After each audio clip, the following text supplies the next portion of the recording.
I have decided to share a few insights with you regarding the truth about human learning. If you choose to imbibe it, do so.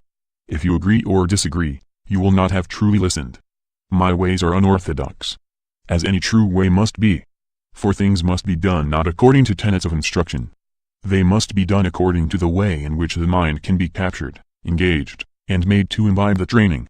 And in so doing, willingly commit the whole of its powers to creating a masterpiece of the craft at hand. I will be using the word teacher in the purest sense. I do not mean school teacher, for I find schools to be beneath the glory of human beings. Let us begin. The teacher teaching begins with the teacher, not his methodologies, but his intent.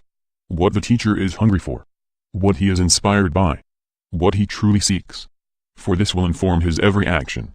Teaching in order to teach a human a particular skill, the skill cannot be taught head-on. It must be taught obliquely.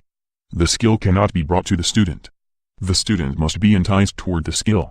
Why is this the case? Because if the skill is brought to the student, the mind becomes complacent. The moment a skill or teaching is brought to the student, the mind will lean back in its chair, and expect another.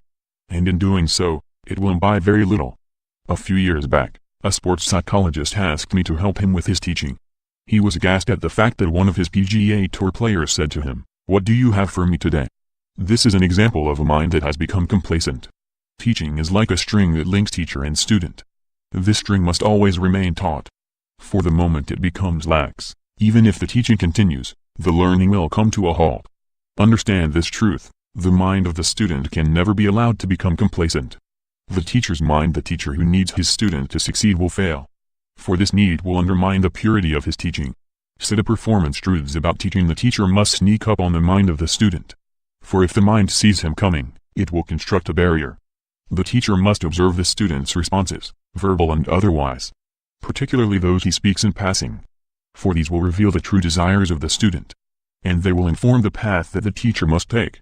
The single most ineffective method of having a human being do anything is to simply tell him to do it. Teaching is like a connect-the-dots puzzle, but the space between each dot is stretched to 7 miles wide, so as to allow the student the space and the freedom to create his own unique and instinctive solution. What the master teacher craves most is not to have the student imbibe the teaching. What he craves most is to stand in awe before a solution that this particular human, as the only one of his kind in the entire world, was made to produce. A skill that can be memorized and performed by rote is a skill that will provide almost no benefit for the human being. A teacher who brings a lesson plan, a PowerPoint presentation, a lecture, or a briefcase brings the building blocks of a prison. All true things arise spontaneously. They arise from a mysterious place that is beyond words. True learning is a relationship between the desperation in the student's heart, and the teaching that sits before him. True teaching is not released fully formed. It is like a plutonium bomb that sits before the student, waiting to release the majesty of its secrets. But it can only be opened by a hand that is pure. A fingerprint that conveys a true sincerity and a maniacal desire. A true teacher must be passionate about dispassion. For any form of reliance, hope, or need that he holds within him, will undermine his efforts. The teacher who instructs is not a teacher. The teacher who has a 5-step method will turn the student into a mule.